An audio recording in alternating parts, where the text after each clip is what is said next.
Kakatapos lamang maligo ni Anya nang marinig na may kumakatok sa pinto. Nang silipin niya ay si Maylin pala, ang kanyang boss. Dali-dali niya itong pinagbuksan ng pintuan. Nagulat pa siya na mapansin mugto ang mga mata nito. Ano nangyari sa inyo, Miss Maylin? Bakit mugto ang mga mata mo? Curious na tanong ni Anya sa kanyang boss. Paano ba naman nakakainis si Alwin? Imagine ako ang girlfriend niya pero pinagtataguan niya ako. Tapos ngayon malalaman kung pupunta siya ng Palawan para sa business. Nakasimangot niyang kwento sa kanya. Eto bang Alwin yung nakilala mo sa bar? Oo, siya nga. Ang sabi niya sa akin kami na, pero sa ginagawa niya ngayon ay parang hindi naman niya ako girlfriend. Dagdag pa ni Miss Maylin. Nakaramdam siya ng awa para sa kanyang boss. 2 taon na siya nagtatrabaho dito bilang PA. Mabait ito sa kanya. Sa katunayan, si Maylin na nagpapaaral sa kanyang bunsong kapatid na malapit na maging abogado. Ng mga panahon na lubog silang mag-anak, ay si Maylin din ang tumulong sa kanila upang makaahon. Kaya malaki ang utang na loob nila kay Maylin. Oo, maarte si Maylin, pero mabait ito at hindi mahirap pakisamahan. Kaya nga naging close silang dalawa. Tahan na, Miss Maylin. Baka naman nakalimutan lang niya sabihin sa'yo na pupunta siya ng Palawan. Hindi, Anya. Palagi siyang ganyan sa akin. Hindi ko na nga alam kung anong gagawin ko eh. Bakit hindi mo siya tawagan at mag-usap kayong dalawa? Payo niya kay Miss Maylin. Ginawa ko na yon, pero hindi siya sumasagot sa mga tawag ko.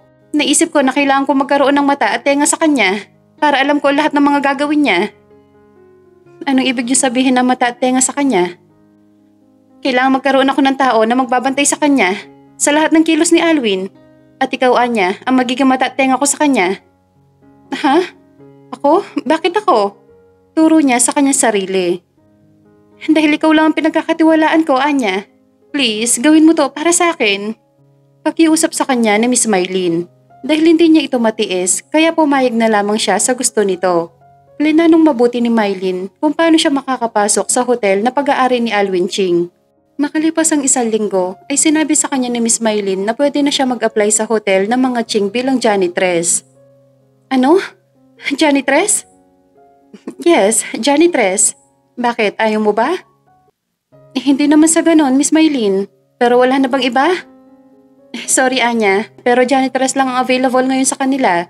Sa tingin ko, mas maganda ngayon para malaya ka makalapit kay Alwin nang hindi ka niya pinagdududahan. Sige na nga, wala na akong choice. Sa sobrang tuwa ni Miss Maylin ay niyakap siya nito ng kay higpit. Thanks, Anya, you're the best. Promise, babawi ako sa'yo. Ani ni Miss Maylin. Habang papasok si Anya sa hotel ng mga Ching, ay isang lalaki ang kanya nakabanggaan. Bulag ka ba? Ani ng lalaki sa matigas na boses. Sa tingin mo ba kung bulag ako, ay makikita kita? Pabalang niyang sagot sa lalaki. Inis niyang tinalikuran ang lalaki at nagpatuloy sa pagpasok ng hotel. Dahil maayos na ang lahat, kaya agad-agad ay pwede na siya magsimula sa trabaho. Hindi na siya dumaan pa sa interview. Lahat kasi ay inisikaso na ni Miss Maylin. Siyempre, ginamit na naman nito ang charm at kasikatan. Walang imposible sa kanyang boss kapag ito ang kumilos. Isang pitik lang ng mga daliri nito ay okay na ang lahat. Nang araw ding yon ay nag-umpisa na siya sa trabaho. Mababait ang kanyang mga katrabaho, pero si Leia ang nakaklose niya kaagad sa mga ito. Leia, tanong ko lang, ano bang itsura ng boss natin? Ani niya sa katrabaho. Wala kasi siyang idea sa itsura ni Alwin. Basta ang sabi sa kanya ni Miss Maylin ay gwapo ang lalaki. Naba, napakagwapo niya, Anya. Walang babae nga hindi nagkakagusto sa isang Alwin Ching. Kinikilig pang sagot ni Leia. Wow ha, ganun siya kagwapo? Alam mo, sa tingin ko, hindi lahat ng babae magkakagusto sa kanya. Siguradong sigurado niyang sagot sa katrabaho. Nasasabi mo lang yan kasi hindi mo pa siya nakikita. Pero sa oras na makita mo siya, aba, baka malaglag ang panty mo. Tinawanan lamang niya si Leia. Sa totoo lang, marami na siya nakitang gwapong lalaki, pero never siya nagkagusto o nagka-crush. Kaya imposible magkakagusto siya sa isang Alwin Ching. Lalo na't hindi maganda ang tingin niya sa lalaki. Ito ang dahilan kaya nasasaktan ngayon ang kanyang boss. Ito ang dahilan kaya palaging umiiyak si Miss Maylin. Kaya galit siya sa lalaki. Alam mo, Leia, malabo yung sinasabi mo. Kahit gaano pa kagwapo si Alwin Ching, hindi ako magkakagusto sa kanya, period. Oh, really? Sabay pa sila napalingon ni Leia nang marinig ang boses ng isang lalaki sa kanilang likuran. Napaawang ang kanyang mga labi na mapagmasdan ang lalaki. Pakiramdam ni Anya ay tumigil ang kanyang mundo, lalo na magtama ang kanilang mga mata. Walang may gustong kumurap. Kung hindi pa bumulong si Leia ay hindi pa siya babalik sa katinuan. Hoy Anya, siya si Boss Alwin. Bulong ni Leia, sapat upang marinig niya. Ano? Siya si... ang boss nating si Alwin? Oo, kaya umayos ka. Good morning po sir. Narinig niyang bati ni Leia kay Alwin. Sino siya? Siya po si Anya Salvador sir, ang bagong janitress. Oh, I see. Nagtaka pa si Anya nang ikutan siya ni Alwin na para ba pinag-aaralan ang kanyang kabuuan. Ikaw, sumunod ka sa akin sa opisina at ayokong pinaghihintay ako ng matagal. Ani ng binata bago sila iniwan sa hallway. Sa tingin mo, Leia, bakit niya ako pinapupunta sa opisina niya? Hindi ko rin alam. Baka tungkol sa sinabi mo na hindi mo siya magugustuhan. Natawa siya sa sinabi ni Leia. Sige na girl, putahan mo na si Boss Alwin sa opisina niya. Ayaw nun nang pinaghihintay siya ng matagal. Baka tanggalin ka niya kaagad sa trabaho. Dagdag pang sabi ni Leia. Aba, hindi pwede. Hindi ko pa nagagawa ang misyon ko dito eh. Ha? Misyon? Anong misyon mo dito?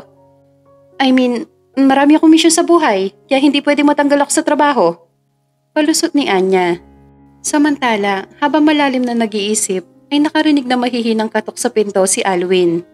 Hindi naman nagtagal ay bumukas ang pintuan at pumasok ang bagong hired na janitress. Pinagmasdan niyang mabuti ang mukha ng babae. Maganda ito at kissable lips. What's your name? Anya Salvador po. Sit down. Ilang taon ka na? Ano to, interview? Pwede ba? Sumagot ka nga ng maayos kapag kinakausap ka? Alam mo, Miss Salvador, hindi mahaba ang pasensya ko. Kaya please lang, huwag mong ubusin ang pasensya ko sa'yo. Kung ayaw mong ipatapong kita sa labas ng hotel na to. Hindi maiwasan ng binata ang mainis sa dalagang kaharap. Sa lahat ng mga empleyado sa hotel, ito pa lang ang bukod tanging sumagot-sagot sa kanya. Natatandaan niya ang dalaga. Ito ang nakabanggaan niya kanina sa labi ng hotel. Tinarayan siya nito at sinagot ng hindi maganda. 25 po sir. May itatanong pa ba kayo sa akin? Baka gusto niyo malaman kung saan ako nakatira. Kung ilang kami magkakapatid at kung pang ilan ako. Kung single ba ako o may asawa. Sarkastiko niyang sabi kay Alwin. Paano ba naman, naalala niya si Miss Mylene kung paano nito iyakan ng binata. Marahas na bumuntong hininga ang binata. Konting-konti na lang talaga, mauubos na ang pasensya niya sa babaeng kaharap. I'll pay you 5 million at bilang kapalit. Magiging asawa kita for 3 months. Deal? Nahihibang ka ba? What did you say? Ang sabi ko, ayoko. Hindi pa 5 milyon ang beauty ko, no? Then, tell me magkano ang gusto mo at ibibigay ko sa'yo. My God, Anya, mukha seryoso talaga siya. Bulong ni Anya sa sarili. Bibigyan kita ng 2 araw para pag-isipan ng proposal ko sa'yo. Now, makakaalis ka na. Hindi na kailangan dahil hindi ko tatanggapin ang alok mo sa akin kahit ilabas mo pa lahat ng milyones mo. Nakataas kilay niyang sagot sa binata. Naibato na lamang ni Alwin ang hawak na ballpen na lumabas ng kanyang opisina si Anya. Ano bang gusto ng babaeng yon? Bakit ayaw niyang tanggapin ang proposal ko? Hindi siyang tumayo at nagpalakad-lakad sa kanyang opisina nang biglang tumunog ang kanyang cellphone. Ang mama niya ang tumatawag. Hello, Ma. Hello, son. Tumawag ako upang ibalita sa'yo na uuwi ako next week at gusto kong makilala ang asawa mo. Ani ng kanyang mama sa kabilang linya. Sandali, Ma. Bakit biglaan naman ata ang pagbabakasyon mo dito? Oo, anak. May reunion kasi kami ng mga kabatchmate ko nung college. Kaya napaaga ang pagbabakasyon ko dyan. Isa pa, gusto ko na makilala ang daughter-in-law ko. Pakiramdam ni Alwin ay mas lalo sumakit ang kanyang ulo. Iisang tao lang ang sinisisi niya sa problemang kinakaharap ngayon. Walang iba kundi si Mylene Ocampo. Flashback. Nagkayayaan silang magkakaibigan na uminom upang i-celebrate ang nalalapit na kasal ng kaibigang si Henry. Habang nagiinuman silang tatlo, may lumapit sa kanila na isang magandang babae at naupo sa kanyang tabi. Familiar sa kanya ang mukha ng babae, ngunit hindi niya maalala kung sino ito. Hi. Malambing na bati sa kanila ng babae pero sa kanya naman nakatingin. Ikaw yung bagong singer na sumisikat ngayon, di ba? Ani ni Apollo sa babae. Oo, siya nga. Yung nanalo sa isang reality show. Ani naman ni Felix. Yes, it's me. I'm Mylene Ocampo. Pagpapakilala ng babae. Walang pakialam na tinunggan ni Alwin ang basong may lamang alak. Kamuntik pang mapamura si Alwin nang biglang pumulupot sa kanya ang babae na parang sawa. Kilala kita. Kung hindi ako nagkakamali, ikaw si Alwin Ching, ang CEO ng EL Hotel. Walang ganang tumango si Alwin sa babae. Simula nun ay naging stalker na niya si Mylene na labis niyang kinainis. Nagugulat na lamang si Alwin bigla itong sumusulpot kung nasaan siya. Sa totoo lang ay naiinis siya sa dalaga. Ano ba naman feeling girlfriend ito kung umasta? At wala siyang balak na maging girlfriend ang isang Mylene Ocampo. Hindi si Mylene ang ideal girl niya. Iba ang gusto niya sa babae at malabong maging si Mylene yon. Umabot sa punto na pinagtataguan na niya ang babae. Ngunit ayaw pa rin nitong tumigil. Hanggang isang araw pinuntahan siya nito sa kanyang bahay. Ano ginagawa mo dito? Hindi ba obvious na dinadalaw kita? Siya nga pala Alwin, nagkita kami ng mama mo sa New York. Labis siya nagulat sa tinura ni Mylene. At paano mo naman nasabi na siya ang mama ko? Siyempre, in-stalk kita. Nakangitin tugon ni Mylene. Ganyan ka ba talaga kadesperada ha? Yes, Alwin. Desperada na ako. Kaya sinabi ko sa kanya na asawa mo ako. Alam mo ba, tuwang-tuwa siya at botong-boto sa akin ng mama mo? Proud pang sabi ng babae. Ano sinabi mo sa kanya? Na asawa na kita? Yes. Why? May mali ba sa sinabi ko sa kanya? Inis niya nilapitan si Mylene at nakipagtitigan sa babae. Seriously? Tinatanong mo ko kung may mali ba sa sinabi mo sa mama ko? Mylene, bakit mo sinabi sa kanya yon? Alam mong wala tayong relasyon, nailusyon mo lang ang lahat. Simple lang, Alwin. Because I love you. Please, Alwin, totohanin na lang natin. Total gusto naman ako ng mama mo. Pagsusumamo ni Mylene. I'm sorry, Mylene, pero hindi kita gusto. At kahit kailan, hindi kita magugustuhan. Magugustuhan mo din ako, Alwin. Mahal na mahal kita. Pagpupumilit pa ng babae na mas lalo lamang niyang kinainis.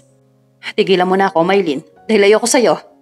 Nauubos na talaga ang pasensya niya. Konting-konti na lang at baka makalimutan niyang babae si Mylene.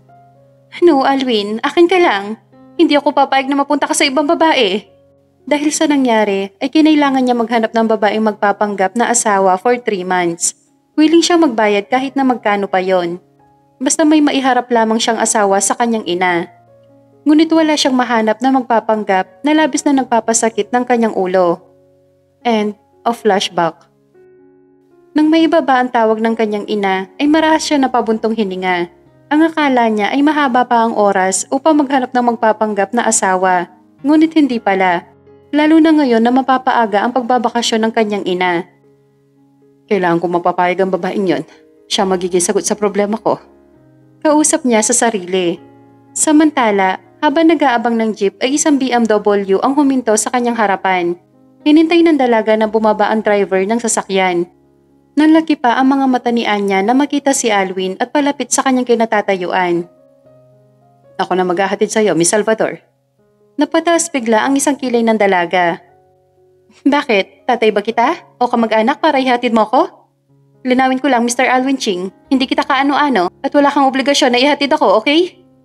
Hindi talaga mapigilan ng dalaga na sungitan si Alwin dahil kumukulo ang dugo niya sa tuwing nakikita ang pagmumukha nito. Alam ko, pero may kailangan tayong pag-usapan tungkol sa proposal ko. Hindi ko ugali magkiusap sa mga empleyado ko. Pero dahil ako ang may kailangan sa'yo, kaya ginagawa ko to. Bakit? Sinabi ko ba makiusap ka sa akin? Di ba hindi? Saka sinabi ko na sa'yo kanina na hindi ko tatanggapin ang offer mo kahit ilabas mo pa lahat ng milyones mo. Muling pagtataray ng dalaga. Kanina ko pa napapansin na mainit ang dugo mo sa akin. Bakit, Miss Salvador? May nagawa ba akong hindi maganda sa'yo? Hinarapan niya ang binata sabay talikod, ngunit bigla itong humarang sa kanyang daraanan. Pwede ba, Mr. Ching? Tantanan mo na ako. Pagod ako sa maghapong paglilinis ng buong hotel mo. Gusto ko nang umuwi at magpahinga. Ngayon, kung pipilitin mo pa rin ako tungkol sa proposal mo, my answer is no, no, no, no. Period. Miss Salvador, please, accept my proposal. Kahit anong gusto mo, ibibigay ko. Basta pumayag ka lang sa gusto ko. Saglit na natahimik ang dalaga. Maya-maya ay seryoso nitong hinarap si Alwin. Sigurado ka? Naniniguradong tanong ng dalaga. Yes. Tell me, ano bang gusto mo para pumayag ka sa proposal ko? Okay, fine. Papayag ako sa gusto mo, pero may mga kondisyon akong ilalatag. Una, hindi ko kailangan ng pera mo. Pangalawa, ako ang masusunod sa atin dalawa. At At pangatlo, ayusin mo ang relasyon mo kay Miss Maylin Ocampo. Ano, deal? Sandali, paano naman napasok sa usapan si Maylin? Kilala mo ba siya? Hindi mo na kailangan pa malaman kung anong kaugnayan ko sa kanya. So ano, payag ka ba sa mga kondisyon ko? Hindi. Matigas na tugon ni Alwin. Eh di hindi. Mas lalong dumoble ang inis na nararamdaman ni Alwin. Paano ba naman, dalawang babae na ang nagpapasakit ng kanyang ulo. Naiinis siya kay Anya, masyadong nag-iinarte, ayaw tanggapin ang kanyang alok. Kung hindi lang talaga niya ito kailangan, ay nakatikim na ito sa kanya ng katakot-takot na sermon. Pero hindi niya magawa dahil may kailangan siya sa dalaga. Nagpatulong si Alwin sa mga kaibigan upang malaman kung ano ang kaugnayan ni Anya kay Maylin Ocampo. Nagulat pa si Alwin na matuklasan ni na Apollo at Felix na PA pala ni Maylin si Anya at close ang dalawa. Naiintindihan na ngayon ni Alwin kung bakit yon ang kondisyon sa kanya ni Anya. Kagad niyang pinuntahan ang bahay ni na Anya upang alokin muli na maging asawa. Ngunit sa pagkakataong yon ay sinisigurado ni Alwin na papayag na si Anya sa gusto niya. Nagulat pa ang dalaga nang mapagbuksan ng pintuan si Alwin. Halos mapunit na ang labi sa laki ng ngiti sa kanya. Anong kailangan mo? Kung tungkol ito sa proposal, my answer is no pa rin. Kilala na kita, Anya Salvador. Ikaw ang PA ni Maylin Ocampo. Malaki na itulong ni Maylin sa pamilya mo. Oh, ngayong alam mo na, tatanggalin mo ba ako sa trabaho? Hindi. Hihikitan ko ang pagbabayad sa'yo ni Maylin. Basta pumayag ka lang na maging asawa ko sa loob ng 3 buwan. Ba't ang kulit mo rin, no? So ano, Miss Salvador? Pumapayag ka na ba sa alok ko? Pasensya na, Mr. Ching. Pero hindi ko talaga matatanggap ang alok mo sa akin. Unang-una, boss ko si Miss Maylin. Pangalawa, parang kapatid na ang turing ko sa kanya. At panghuli, malaki ang utang na loob namin sa kanya. Ayokong gumawa ng isang bagay na ikakasira namin dalawa. At saka galit ako sa'yo dahil sa ginawa mo sa kanya. Bakit? Ano bang ginawa ko sa magaling mong boss? Ba't tinatanong mo pa talaga sa akin? Palagi mo lang naman siya pinapaiyak. Saka anong klaseng boyfriend ka? Naghahanap ka ng magpapanggap na asawa mo? Eh nandiyan naman si Miss Maylin na girlfriend mo. Nagtaka pa ang dalaga nang tumawa si Alwin. Inis niya itong pinandilatan ng mga mata. Ano nakakatawa sa sinabi ko, ha? Yun ba ang sinabi sa'yo ni Maylin? Na girlfriend ko siya? Lilinawin ko lang sa'yo, Miss Salvador. Para alam mo ang totoo. Unang-una, hindi ko girlfriend si Maylin. At mas lalong wala kaming relasyon. Siya lang naman itong sunod na sunod sa akin at nagpe-feeling girlfriend ko. Sinungaling. Ang sabihin mo, ganyan talaga kayong mga lalaki. Pagkatapos yung makuha ang gusto niyo sa isang babae ay basta na lamang yung itatapon na parang basura. Hindi ako nagsisinungaling sa'yo.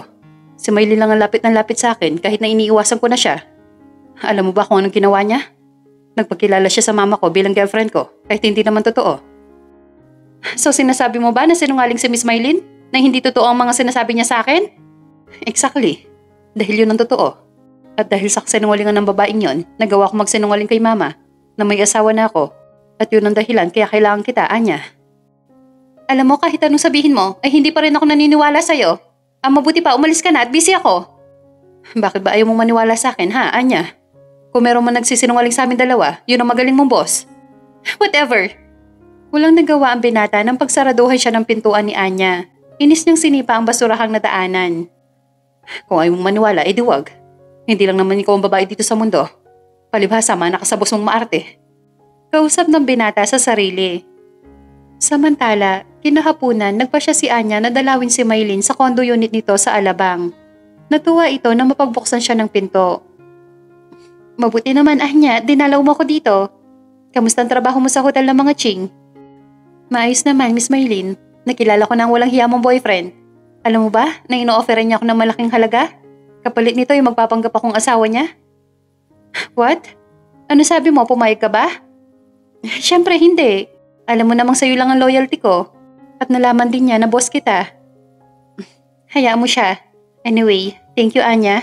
Dahil hindi mo ako pinagpalit sa malaking halaga. Hindi ako nagkamali sa pagpili sa'yo. Abay, siyempre naman. Saka malaking utang na loob namin sa'yo, Miss Maylin. Kaya asahan mong sa inyo lang ang loyalty ko. Simula nga nang huli nilang pag-uusap ni Alwin ay hindi na siya nito kinulit. Bagay na pinagpapasalamat ng dalaga. Nagmamadali sumakay ng elevator ang dalaga. Huli na nang mapansin niyang nasa loob pala si Alwin at silang dalawa lang ang sakay ng elevator. Inis niyang tinaasan ng kilay ang binata, ngunit ginisihan lamang siya nito. Hinabala na lamang ng dalaga ang sarili sa pagdot-dot ng cellphone nang biglang huminto ang elevator. Nagpapanik siyang tumingin sa binata. Ano nangyari? Bakit huminto ang elevator? Aba malay ko, nakita mo nandito ako, di ba? Abi, syempre, ikaw ang tinatanong ko dahil ikaw ang may-ari ng hotel na to. O baka naman sira talaga tong elevator mo? Ngunit hindi siya pinansin ng binata, bagkus kinuha nito ang cellphone at may tinawagan. Hindi naman nagtagal ay natapos din ito sa pakikipag-usap. Ano sabi? Bakit daw huminto ang elevator? May sira ba? Yeah, nagkaroon lang ng konting problema, pero inaayos na. Ano ba naman yan? Kapag minamalas nga naman. Ilang minuto na ang nakakalipas, ngunit hindi pa rin naayos ang elevator. Init na si Anya sa suot ng uniform. Nang mapatingin ang dalaga sa gawin ni Alwin, ay nakita niya ito naghuhubad na ng suot na tuksido. Teka, anong ginagawa mo? Naghuhubad. Baliwala nitong sagot sa dalaga. Anong sabi mo? Maghuhubad ka? As in dito talaga? Yes. Bakit? Hindi ka pa ba nakakakita ng katawan ng lalaki sa personal? Napansin ni Anya ang pagsilay ng pilyong ngiti sa mga labi ni Alwin. Oo, dahil virgin pa ang mga mata ko. Kaya utang na loob, huwag mong ituloy ang binabalak mong paghuhubad sa harapan ko. Bakit, Anya? Hindi ka pa ba nagkaka-boyfriend? Kaya ganyan ang reaksyon mo? Ano ba pakialam mo kung hindi pa ako nagkaka-boyfriend? Sa ayaw ko. At isa pa, problema lang ang dala niyo sa buhay namin mga babae. Tignan mo ang ginawa mo kay Miss Mylene, ginulo mo ang buhay niya. Tapos pinapalabas mo pang sinungaling siya, ikaw naman tong sinungaling. Ang dami mong sinasabi. Gusto ko lang namang maghubad at ako'y naiinitan. Please, Alwin, huwag ka maghuhubad, kundi sisigaw ako. Sa tingin mo ba, may makakarinig sa'yo dito? Alam mo, kahit sumigaw ka na sumigaw dyan, walang makakarinig sa'yo. Ngayon, kung naiinggit ka sa akin, edi maghubad ka din, okay? Nanggigigil na pinandilatan niya ng mga mata ang binata. Kung pwede lang niya itong tirisin ng pinong-pino ay ginawa na ng dalaga, ngunit hindi pwede. Kamuntik pang mapasigaw ang dalaga nang tuluyang mahubad ng binata ang saplot nito sa pang-itaas. Nginitian siya ni Alwin ng nakakaloko. Sa inis ay binato niya ito ng hawak niyang bag na mabilis naman itong nasalo. Pwede ba? Magdamit ka nga. Hindi bagay sa'yo nakahubad. Ang pangit ng katawan mo. Ewan ko ba kung bakit patay na patay sa'yo si Miss Mylene, para ka namang ewan. Hindi nagsalita ang binata. Bagkus dahan-dahan itong lumapit sa kanya hanggang sa magpantay silang dalawa. Ngayon mo sa akin sabihin na para akong ewan. Look at me, Anya. Ani ng binata, sabay hawak ng kanyang baba dahilan upang mapatingin ang dalaga sa gwapo mukha ni Alwin. Nagtitigan silang dalawa. Sa huli, si Anya ang una nag-alis ng tingin sa binata. Alam mo, kung inaakit mo ako, sorry, pero hindi kita type. At saka ayaw ko sa lalaking may girlfriend na nga ay naghahanap pa ng iba. Mabilis niyang tinalikuran ng binata, ngunit maagap nitong hinila ang isang kamay niya dahilan upang mapayakap siya sa hubad nitong katawan. Ano ba? Bitawan mo nga ako! Ngayon ko lang napansin na maganda ka pala sa malapitan. Huwag mo nga akong binobola. Sino may sabi sa'yo na binobola kita? Maganda ka, Anya. At sa tingin ko, masarap halikan ng mga labi mo. Diretsyong sabi ng binata. Bastos! Akmang itutulak na sana ng dalaga si Alwin nang dahan-dahan nitong ilapit ang mga labi sa kanyang mga labi. Samantala, hindi naman maintindihan ni Alwin ang sarili kung ano ang ginagawa ng mga sandaling yon. Basta isa lang ang alam niya, naaakit siya sa mga labi ni Anya.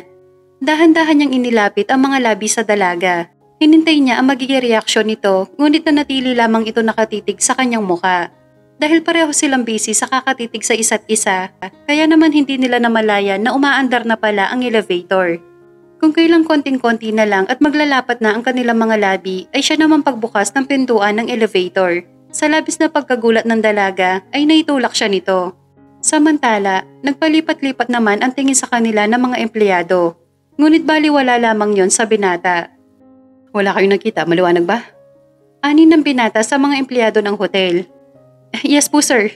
Sabay-sabay na sagot ng mga empleyado na kinangiti ni Alwin. Nauna nang lumabas ng elevator ang dalaga habang si Alwin naman ay naiwan pa rin doon. Habang naglilinis ng banyo ay hindi maiwasan ng dalaga na maalala ang nangyari sa loob ng elevator. Ewan ba niya pero nakaramdam siya ng inis nang hindi natuloy ang paglalapat ng kanilang mga labi. Dahil sa nangyari ay lutang ang isipan ng dalaga. Ang daming tumatakbo doon, katulad ng paano kaya kung natuloy ang kanilang kiss. Ano kaya ang lasa na labi ng isang Alwin Ching at kung ano-ano pa. Pagkagaling ng trabaho ay dumiretso muna si Anya ng condo unit ni Miss Mylene. May ibibigay daw kasi ito sa kanya. Kakatok na sana ang dalaga na mapansing hindi nakalakang pintuan. Kaya naman pumasok na lamang siya sa loob. Ngunit natigil ang kanyang paghakbang nang marinig mismo sa bibig ni Miss Mylene ang mga katagang hindi nito totoong boyfriend si Alwin Ching. Hinintay ng dalaga na matapos ito sa pagkikipag-usap sa telepono. Nakangiti siya niyakap ni Miss Mylene. Bakit nagsinungaling ka sa akin, Miss Mylene? Bakit mo sinabing boyfriend mo si Alwin Ching kahit hindi naman totoo? Hindi ako nagsisinungaling sa'yo, Anya. Totoo may relasyon kami ni Alwin. Giit pa ni Mylene. Tama na, Miss Mylene, dahil bistado na kita. Hindi mo totoong boyfriend si Alwin Ching at mas lalong wala kayong relasyon na dalawa. Walang lingon-likod na tinalikuran ni Anya ang kanyang boss. Natagpuan na lamang ng dalaga ang sarili na kumakatok sa penthouse ni Alwin. Nagulat pa ang binata nang pagbuksan ng pinto si Anya. Kung available pa ang offer mo sa akin, ay gusto kong sabihin sa'yo na tinatanggap ko na ang offer mo. Mabuti naman at naisipan mong tanggapin ang offer ko. May kontrata tayong pipirmahan at nakalagay doon ang lahat ng mga gagawin natin sa loob ng 3 buwan. Okay. Niyaya siya ng binatang pumasok sa loob ng penthouse. Napahanga ang dalaga nang makitang malinis ang loob. Sinong mag-aakala ng isang Alwin Ching ay malinis pala sa bahay at masinop sa mga kagamitan. Iniabot sa kanya ng binata ang isang papel na kaagad naman niyang tinanggap. Nang matapos basahin ang nakasaad, ay pinirmahan na ito ng dalaga saka ibinalik sa binata. Kailangan bukas, may lipat mo na ang mga gamit mo dito. 3 araw lang, darating na si Mama. Kailangan bago siya dumating, maayos na ang lahat para hindi siya magduda. Dagdag pang sabi ng binata. Opo sir, kung wala ka na sasabihin, aalis na ako. Nakataas kilay na sabi ng dalaga. Okay, sige, makakaalis ka na. Habang naglalakad ay napahinto ang dalaga. Bigla niya naalala si Miss Mylene at ang mga kabutihan nito sa kanyang pamilya. Ay Diyos ko, ano itong nagawa kong mali na tinanggap ko ang alok ni Alwin? Kay Miss Mylene lang dapat ang loyalty ko. Kausap ng dalaga sa sarili. Dali-daling bumalik ng penthouse ng binata si Anya para bawiin ang kasunduan. Hindi niya kayang traidorin si Miss Mylene. Malaki ang utang na loob nila sa babae. Oo, nagsinungaling ito sa kanya. Ngunit hindi yun sapat na dahilan upang sirain niya ang kanilang pagkakaibigan. Nagulat pa si Alwin na muli mapagbuksan ng pinto si Anya. Bakit bumalik ka? May nakalimutan ka ba sabihin sa akin? Sorry, pero binabawi ko na ang sinabi ko kanina. Hindi ko pala kayang traidorin si Miss Mylene. Bukod doon, hindi kaya ng konsensya ko. I'm sorry, Anya, pero hindi mo na pwedeng bawiin ang kasunduan natin. Remember? May pinirmahan ka na nagpapatunay na pumapayag ka sa gusto ko. Alam ko yon, pero nagawa ko lamang yon dahil galit ako sa kanya. Pero hindi ko pala kaya. Please, Alwin, nakikiusap ako sa'yo. Sorry, Anya, pero wala nang bawian. Saka hindi naman malalaman ni Mylene. At katulad ng napag-usapan natin kanina, bukas ay ililipat ka na dito. Gulong-gulo ang dalaga habang pauwi sa kanila. Naiinis siya kay Alwin dahil napakatuso nito. Kung tutuusin ay pwede naman itong pumayag na iatras ang kanilang kasunduan. Ginamit nitong pagkakataon ang galit niya kay Miss Mylene. Hindi tuloy alam ni Anya kung paano pahaharapin si Miss Mylene. Pakiramdam niya ang sama-sama niyang tao at walang utang na loob. Pagkatapos ng mga ginawa nito sa kanyang pamilya ay ito pa ang igaganti niya. Kinabukasan nga ay dinala niya ang mga gamit sa penthouse ni Alwin. Kinilabutan bigla siya nang sabihin nito magtatabi sila sa iisang kama. Ay, teka. Wala sa usapan na magtatabi tayo sa iisang kama. Paano natin mapapaniwala si Mama na mag-asawa tayo kung hiwalay tayo ng kwarto, di ba? Matahimik naman si Anya. Sinasabi ko sa'yo, Alwin, wag na wag mo akong hahawakan kundi sisirain ko yung gwapo mo mukha. Banta ni Anya sa binata. So, nagwagupuhan ka pala sa akin. Tell me, Anya, pinagnanasahan mo ba ako? Ikaw? Pagnanasahan ko? Ang kapal din ng apog mo, no? Para sabihin ko sa'yo, kahit magubad ka pa sa harapan ko, hindi kita pagnanasahan. Oh, talaga lang ha? Nakangisi siyang tinignan ng binata. Oo naman. Siguradong sabi ng dalaga. Okay, sabi mo eh. Ani ng binata saka lumabas ng kwarto. Nang iwan siya sa kwarto ni Alwin ay kagad niyang inayos ang mga gamit. Pinagmasdan niya ang kabuuan ng kwarto, maaliwalas at malinis. Halatang alaga sa linis at hindi makalat na tao ang binata. Lahat ng gamit na makikita doon ay nakalagay sa tamang lagayan. In fairness sa lalaking yun ha, may tinatagong kalinisan sa bahay. Kausap ng dalaga sa sarili. Paano ba naman, bibihira lang sa mga lalaki ang marunong maglinis ng bahay. Kadalasan, puro pagkakalat lang ang alam. Nang matapos mag-ayos ng mga gamit ay nagpa siyang maligo ang dalaga.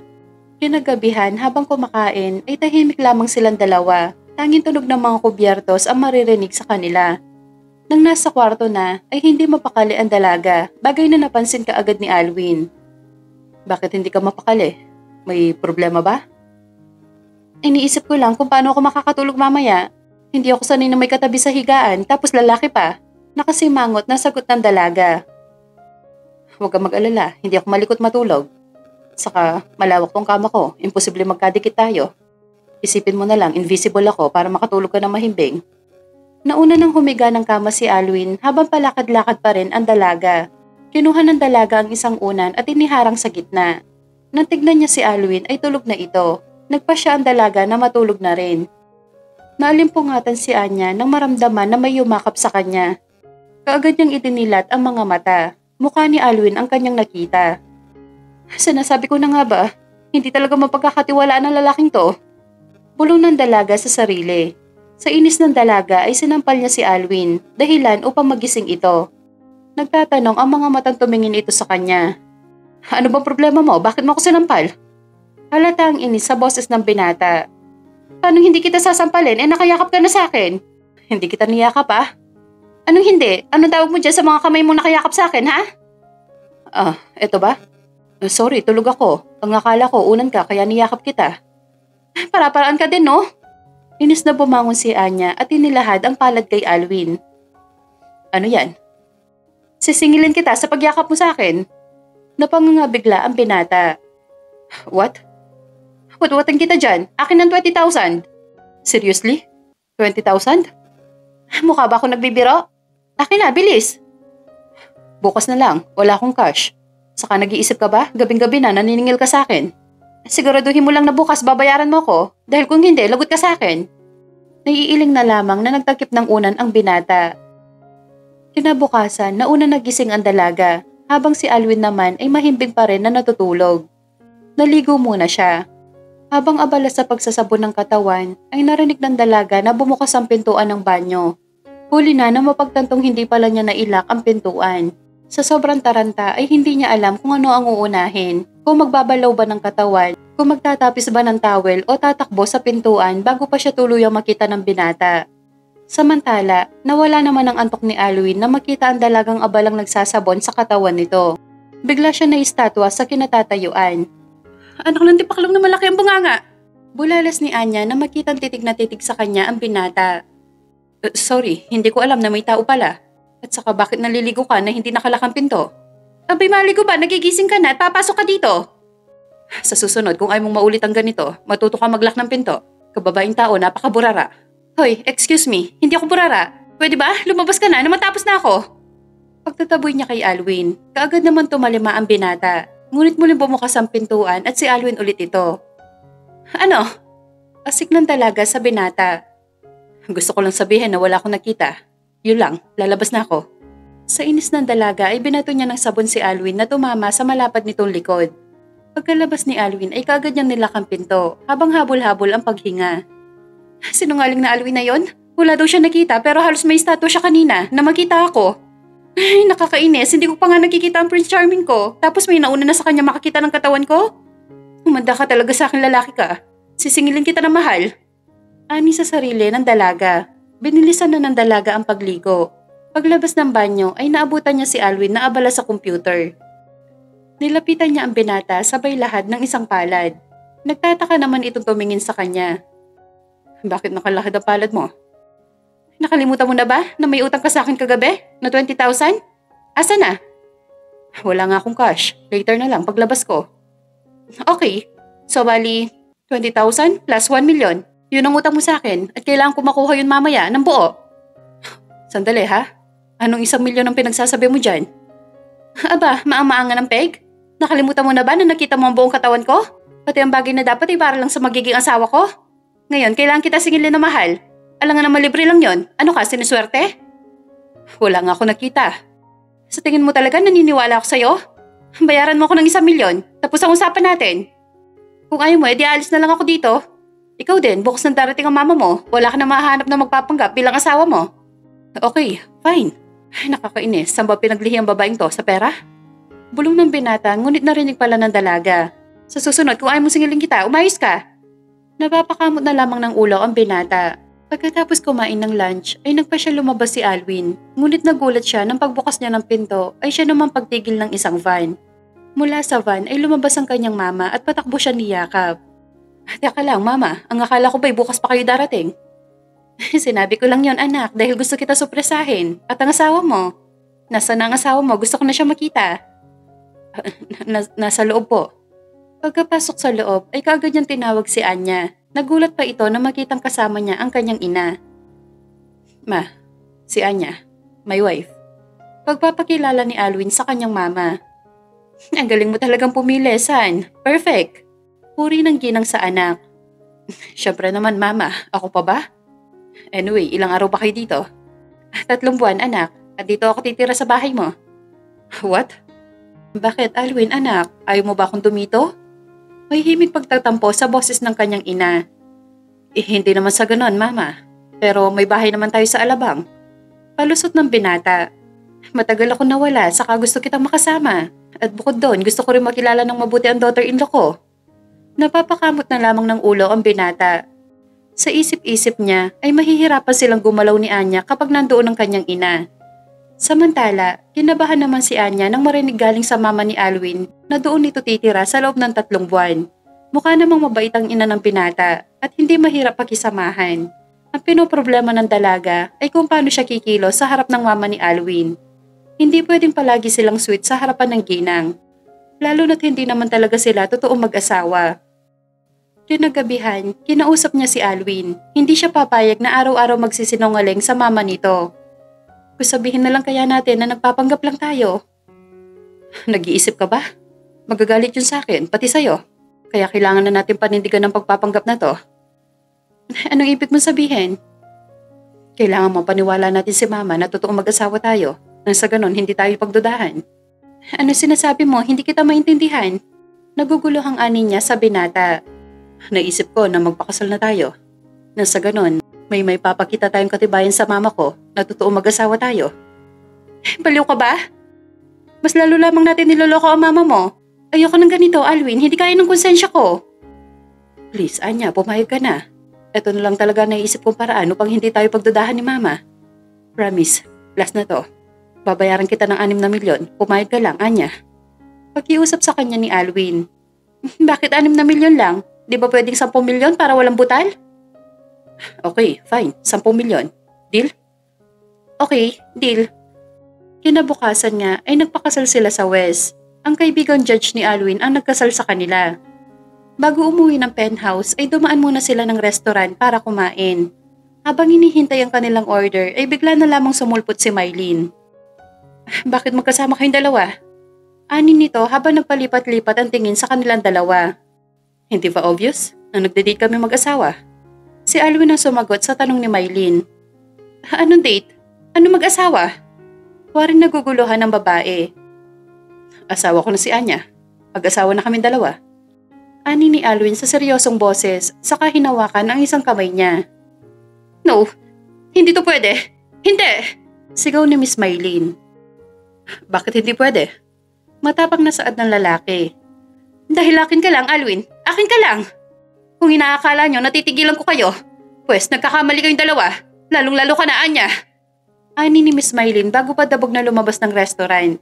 Napabuntong hininga na lamang ang dalaga. Ayaw niya masaktan si Miss Mylene pero hindi niya alam kung paano pang itatama ang pagkakamaling nagawa. Ang sabi naman sa kanya ni Alwin ay hanggang 3 buwan lang silang magiging mag-asawa. Pag alis ng ina nito, kaagad nilang ipapaanal ang kanilang kasal. May tiwala siya kay Alwin kaya pumayag siya sa gusto nito. Bukod doon, nasa kontrata na hindi nila gagawin ang ginagawa ng mag-asawa. Pagkatapos kumain ay umuwi na sila ng penthouse. Sinalubong sila ng mama ni Alwin na may ngiti sa mga labi. Saan kayo galing ng mag-asawa? May pinuntahan lang po, mama. At pagkatapos kumain na rin kami sa paborito naming restaurant. Nag-take out pala ako para sa inyo. Ani ni Alwin sa kanyang ina. Salamat anak. May naalala pala ako. Hindi ko pa naitanong sa'yo kung saan kayo nagpakasal ni Anya. Nagkatinginan silang dalawa saka tumikhim si Alwin. Sa West, mama. Yung kaibigan kong judge ang nagkasal sa amin. Bakit mo naitanong? Gusto ko kasing ipakasal ulit kayong dalawa habang nandito pa ako. Gusto kong maging ingrande ang kasal ninyo. Nakangiti itong tumingin sa kanilang dalawa. Ma, hindi na kailangan. Saka 3 buwan ka lang dito, di ba? Baka abutin ng 1 taon ang preparasyon ng kasal namin kung ingrande ang gusto nyo. Pagtutol ni Alwin. Walang problema, basta may pera, anak. 1 pitik lang ng mga daliri ko, pwede kayong maikasal. Kahit sa susunod na linggo, ingrande yon. Mayaman tayo, Alwin. Lahat kaya nating gawin sa tulong ng pera. Kaya huwag ka na mag-isip ng kung ano-ano. Ako nang bahala sa kasal niyong dalawa. Gusto kong maging ingrande ito at malaman ng buong mundo na ikakasal ng anak ko. Mahabang sabi ng mama ni Alwin. Nagkatinginan na lamang sila, ngunit ang mga mata ng dalaga ay nagbabanta. Nang silang dalawa na lamang ang nasa sala, ay inis niya nilapitan ang binata. Ano nang gagawin natin ngayon? Hindi ko alam. Sa tingin ko, mas mabuti sigurong tutuhanin na lang natin to. Total, nandito na to. Nanlalaki ang mga mata ng dalaga nang tumingin kay Alwin. Nahihibang ka na ba, ha?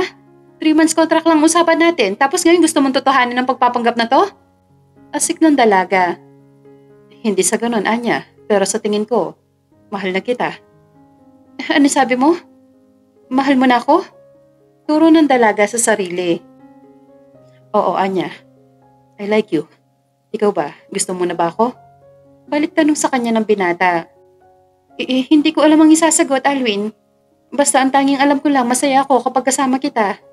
Pag-amin ng dalaga. Masaya si Anya nang malaman na gusto siya ng binata. Ngunit may parte ng pagkatao niya ang nakokonsensya. Kinabukasan, pinuntahan niya si Miss Maylin sa kondo nito. Anong ginagawa mo dito? Galit nitong tanong kay Anya. Nandito ako upang humingi ng sorry sa'yo. Patawarin mo ako, Miss Maylin. Walang hiya ka? Walang utang na loob pagkatapos ng mga ginawa ko sa'yo at sa pamilya mo? Ito yung gaganti mo sa akin? Galit na saad ni Miss Maylin.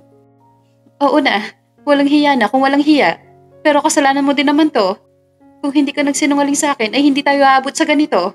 Alam ko marami ka na itulong sa akin at sa pamilya ko. Tatanawin ko malaking utang na loob sa'yo yon. Kung ginagalang mo pa ang pagiging magkaibigan natin, please lang, Anya, layuan mo si Alwin. I'm sorry, Miss Maylin, pero hindi ko magagawa. At bakit hindi? Dahil mahal ko na si Alwin at inamin niya sa akin na mahal niya din ako. Sa gulat ni Anya ay isang malakas na sampal ang kanya natanggap galing kay Miss Maylin. How dare you? Ito tatandaan mo, Anya. Hindi ka magiging masaya. Hindi! Nagkakamali ka, Miss Maylin. Magiging masaya kami ni Alwin. Alam mo kung bakit? Dahil mahal namin ang isa't isa. At ikaw, tama na, tumigil ka na. Matapang na sabi ni Anya sa dating boss. Huwag kang ilusyonada, Anya. Hanggat nabubuhay ako, hindi ka magiging masaya. Kung ayaw mong bumagsak na kasama si Alwin, ngayon pa lang, iwan mo na siya. Pasensya na, Miss Maylin, pero hindi ko yun gagawin. Sa akin si Alwin at kami ang totoo nagmamahalan. Maganda ka at mayaman, marami magkakagusto sa'yo. Huwag mo nang ipagsisiksikan ng sarili mo sa lalaking ayaw naman sa'yo. Natahimik naman si Miss Maylin sa tinura ng dalaga. Nang makaalis si Anya, galit na pinagbabasag ni Maylin ang mga gamit. Nang hindi pa ito makontento, ay binasag niya ang kanilang malaking larawan na nakapatong sa center table. Nagsisisi ako na naging mabuti ako sa'yo, Anya. Dahil isa ka palang ahas na tutuklaw sa akin. Humanda ka. Gaganti ako sa ginawa mo sa akin. I hate you, Anya! I hate you! Sigaw ng babae. Dinampot ni Maylin ang cellphone at may tinawagan. Pagkatapos makipag-usap, ay kagad ito nagbihis. Pagdating ng coffee shop, ay naghanap ito ng table saka naupo. Hindi naman nagtagal ay dumating na ang kausap nitong babae na walang iba kundi si Tita Graciana, ang mama ni Alwin. Nagbeso-beso pa ang dalawang babae bago sabay na naupo. Nakangiti siyang tinignan ng ginang bago nagsalita. Anong kailangan mo sa akin? Bakit mo ko tinawagan? Mataray na tanong ng ginang. Relax lang, Tita Graciana. Hindi niyo ako kaaway. Kung may kaaway man kayo, walang iba kundi si Anya. Napataas bigla ang isang kilay ng matandang babae. Sa pagkakaalala ko, ikaw ang may atraso sa akin. Nagsinungaling ka na sinabi mong girlfriend ka ng anak ko. Yung pala, hindi naman totoo. Totoo ang sinasabi ko sa inyo, tita.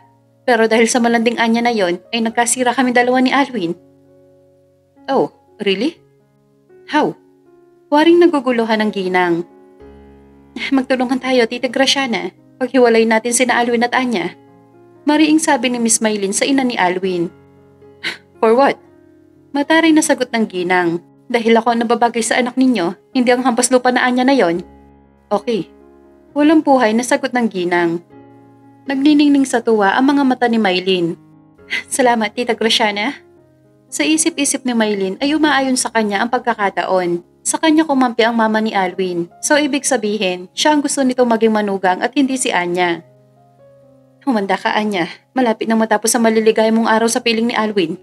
Sa akin si Alwin at babawiin ko siya sa'yo kahit sa anong paraan. Ani ng babae sa sarili. Samantala, pagka-uwi ni Anya ng penthouse ay patakbo niyang niyakap ang binata. Nagtataka naman ito sa kanyang inakto. Bakit, Anya? May problema ba?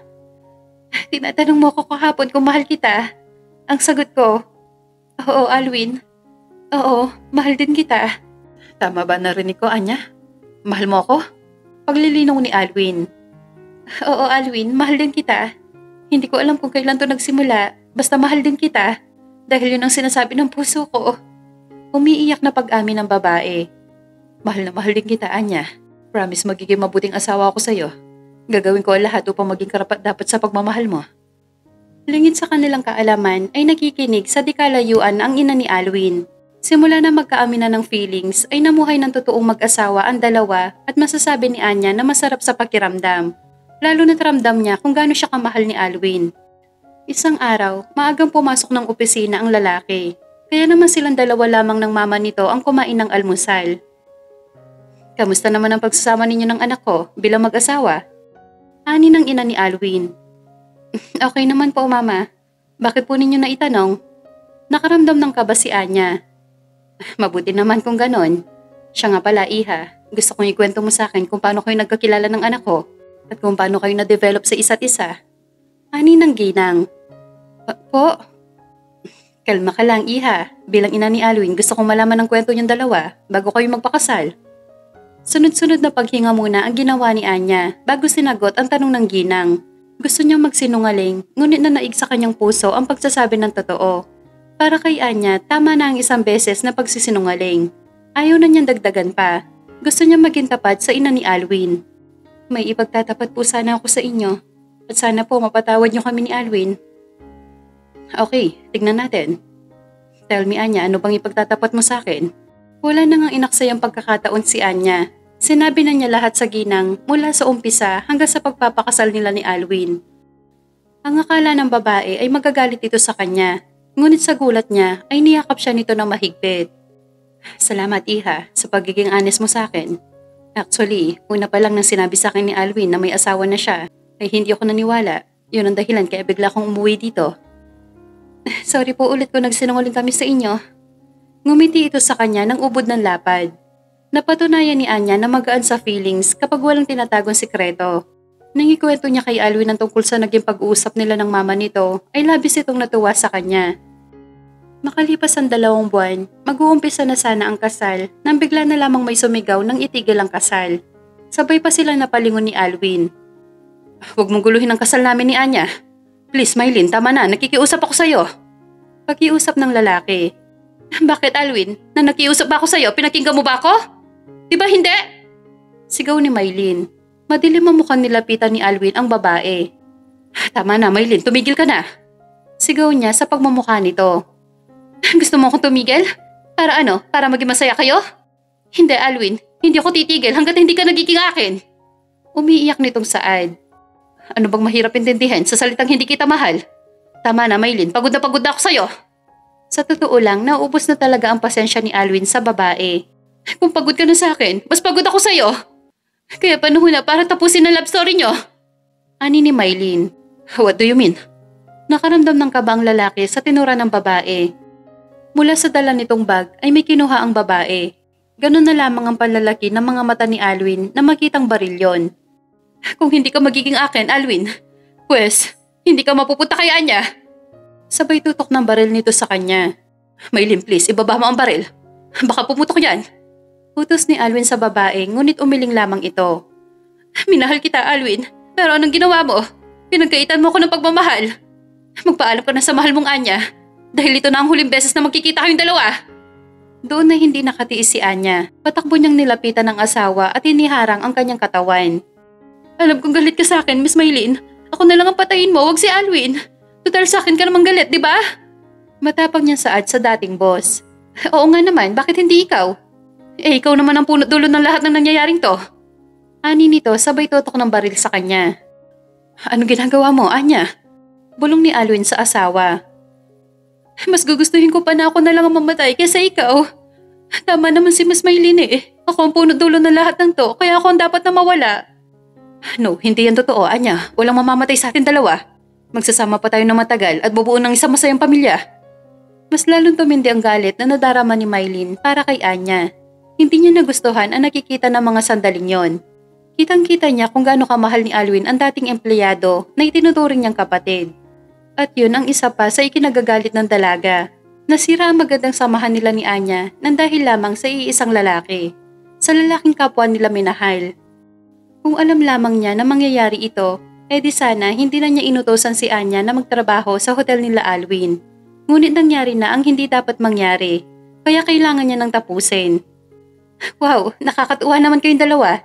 Mahal na mahal yung isa't isa habang ako'y miserable. Ngayon, Alwin, handa ka na ba magpaalam sa asawa mo? Muling itinutok ni Maylin ang baril kay Anya, saka ito kinalabit. Paalam, ahas kong kaibigan? Ngunit nagulat si Maylin nang walang balang tumama sa katawan ni Anya. Nang tignan niya ang baril ay wala itong bala.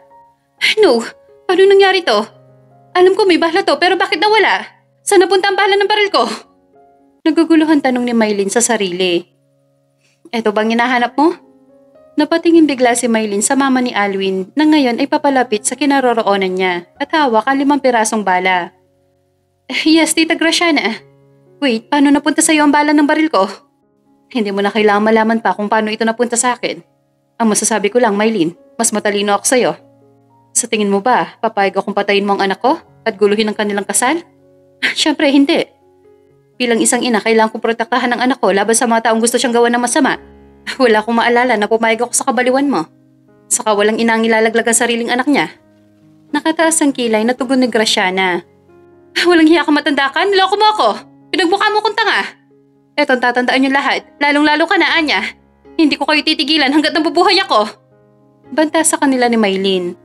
Dire-diretso naglakad palabas ng simbahan si Maylin, ngunit may mga pulis na humarang sa kanya. Walang nagawa ang dalaga nang damputin siya ng mga pulis at isakay sa sasakyan. Samantala, hindi naman makapaniwala ang mag-asawa sa nangyari. Halos pigil ang kanilang paghinga kanina sa pag-aakalang may bala ang baril ni Maylin. Kamusta kayong dalawa? Ikaw, Anya, okay ka lang ba? Okay lang po ako, Mama. Salamat po. Ani ng babae sa ginang. Wala yon, Iha. Tungkulin kong protektahan kayong dalawa dahil mga anak ko kayo. Saka paano niyo ako mabibigyan ng apo kung mawawala ka, Anya? Biro ng ginang na ikinatawa na lamang nila. Pero Mama, paano mo nakuha ang mga bala sa baril ni Maylin? Ani ni Alwin sa nagtatakang boses. Pinasubaybayan ko ang lahat ng kilos ni Maylin. Kaya alam kong darating siya dito sa simbahan upang guluhin ang inyong kasal. Inutusan ko ang tauhan ko na tignan ng laman ng bag ni Maylin. May duda kasi akong hindi ito gagawa ng maganda. Hindi nga ako nagkamali ng hinala, kaya sinabi ko sa tauhan ko na kunin ang bala at iwan ang baril. Nang sa ganon, isipin ni Maylin na magtatagumpay siya sa kanyang plano laban kay Anya. Mahabang tugon ng ginang, hindi naman makapaniwala si Alwin sa ginawa ng kanyang ina. Iniligtas nito ang kanilang buhay, lalo na ang buhay ni Anya. Salamat, Mama. Hindi mo hinayaan na mapahamak si Anya sa kamay ni Maylin. Mahal kita, anak, at ang mahal mo ay mahal ko na rin. Ang mabuti pa umuwi na tayo sa bahay bago pa tayo dito mag-iyakan. Hindi man natuloy ang kanilang kasal ay masaya si Alwin dahil sa wakas tapos na ang problema niya kay Maylin. Nakakulong na ito ngayon at hindi na nito magugulo ang kanilang pagsasama. Habang magkatabing nakahiga ay nakatingin lamang si Alwin sa mukha ng asawa. Bakit ganyan ka makatingin sa mukha ko? Huwag mo sabihin na may binabalak kang gawin sa akin. Naisip ko lang ang sinabi ni Mama kanina. Ano sinabi ng Mama mo? Tungkol sa apo. Naisip ko lang, Anya. Paano natin mabibigyan ng apo si Mama kung wala naman tayong ginagawa? Napatingin bigla si Anya sa mukha ni Alwin. So anong gusto mo sabihin? Baka naman pwede na. Total, kasal na tayo sa West. Gusto ko na rin kasi magkaanak, Anya. Pwede bang pag-isipan ko muna? Gusto ko kasi maging maayos muna ang lahat. Sana maintindihan mo ako. Promise, kapag maayos na, yun ang unang-una nating gagawin. Sure, walang problema. Hinalikan niya sa noo ang asawa at niyakap ng kay higpit. Samantala, galit na galit naman ang dati ni Maylin sa ginawa niyang gulo. Talaga bang papatay ka ng tao para lamang sa isang lalaki? Hindi kita pinalaki at pinag-aral para maging tanga sa lalaki. Sermon ng ama ni Mylene. Why not, Daddy? Gusto ko lang naman na mahalin ako ni Alwin. Ngayon lang ako nagmahal ng ganito at hindi ako papayag na maging talunan. I don't care kung marami lalaki. Basta si Alwin lang ang gusto ko at wala nang iba pa. Gate pa ng dalaga. Bahala kang magpakatanga sa lalaking yon. Basta wag na wag mong kakalig ka rin sa kahihiyan ng pamilya natin. Nakakahiya. Yun lamang at tinalikuran na siya ng kanyang ama. Napahagulgol na lamang siya sa isang sulok. Napaisip ang dalaga. Ano nangyayari sa kanya? Nang dahil lamang sa isang lalaki ay naging desperada siya. Sinira niya ang magandang buhay at ang kanyang karir. Pagkalipas ng 3 araw ay napagdesisyonan ni Anya na dalawin si Mylene. Ngunit wala na ito doon, nakapagpiyansa na pala ang dalaga. Alam ni Anya kung saan pupuntahan ang dating boss. Sa paborito nitong lugar kapag may problema ito at hindi nga siya nagkamali. Nagulat pa ang dalaga na mapagbuksan siya ng pintuan. Ang akala ni Anya ay hindi siya nito papapasukin. Bakit nandito ka? Aning ni Mylene sa seryosong boses. Nagpunta ako dito hindi para makipag-away. Nagpunta ako upang personal na humingi ng tawad sa'yo. Alam ko may kasalanan din ako kung bakit umabot tayo sa ganito. Pero maniwala ka sa akin, Miss Mylene. Hindi ko sinasadyang mahalin si Alwin. Basta naramdaman ko na lamang na mahal ko na siya. Kung totoong mahal mo si Alwin, ay tatanggapin mo ng maluwag dyan sa iyong dibdib na hindi siya para sa'yo. Hindi ka niya mahal, Miss Mylene. Sana matanggap mo yon. Maganda ka at maraming lalaki ang magkakagusto sa'yo. Malay mo, isa sa kanila ang para sa'yo. Alam ko naman yon, Anya. Sadya nabulag lamang ako sa labis na pagmamahal kay Alwin. Pero huwag ka mag-alala. Wala namang gugulo sa inyo. Anong ibig mong sabihin? I'm leaving. Nag-usap na kami ni Daddy na sa Amerika na ako mag-i-stay. Baka nandoon ang kapalaran ko at wala dito sa Pilipinas. Sorry kung pinagtangkaan kitang patayin. Sorry kung nasira ko ang kasal niyo ni Alwin. Nadala lamang ako ng sobrang galit ko, kaya nagawa ko yon. Pero maniwala ka sa akin, hindi ko intensyon na patayin ka. Alam mo kung bakit? Dahil totoong kaibigan at kapatid ang turing ko sa'yo. Mahal kita, Anya, at hindi kita kayang patayin. Alam ko naman yon, Miss Mylene. Sa ilang taon natin magkasama, naramdaman ko na itinurong mo akong pamilya, pati ang pamilya ko. Kaya malaki ang utang na loob ko sa'yo. Ang totoo niya na labis ako nahihiya sa'yo. Ako ang sumira ng maganda nating samahan. Patawarin mo ako, hindi ko sinasadya mahalin ang lalaking mahal mo. Wala na yun sa akin, Anya. Tanggap ko na. Kahit anong gawin ko, hindi talaga ako magagawang mahalin ni Alwin. Dahil hindi natuturuan ng puso kung sinong dapat mahalin. Hangad ko ang kaligayahan niyo ni Alwin. Pero may isang bagay sana akong hihilingin sa'yo. Sana mapagbigyan mo ako. Oo naman, ano ba yon? Pwede ba akong maging ninang sa anak niyo? Ay sus, yun lang pala. Oo naman. Salamat, Miss Mylene. Dasal ko din na sana mahanap mo na ang lalaking para sa'yo. Masaya nagyakapan ang dalawang babae habang patuloy na umiiyak. Umiiyak sa labis na kaligayahan dahil sa wakas naayos na ang lahat sa pagitan nila.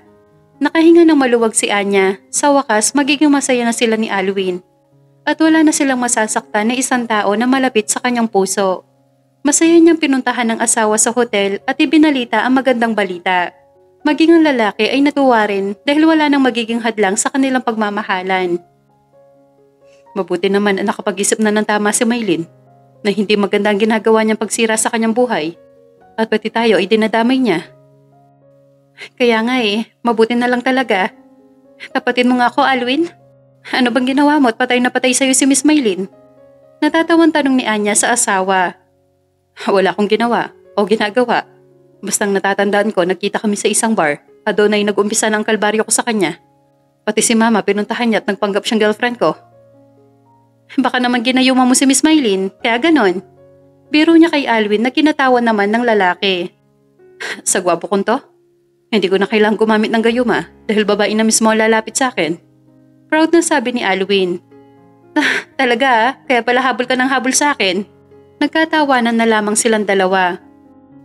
Makalipas ang ilang buwan, sa wakas, natuloy din ang kanilang pag-iisang dibdib sa simbahan at sa pagkakataong yon ay wala na sumigaw na itigil ang kasal.